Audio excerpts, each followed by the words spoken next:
देवा तुझ्याच साठी उघडून दार, वाट पाहून झाली पार.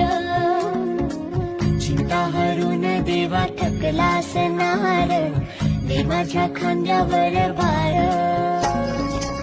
उडाईचा टेकून जा, घास खाऊन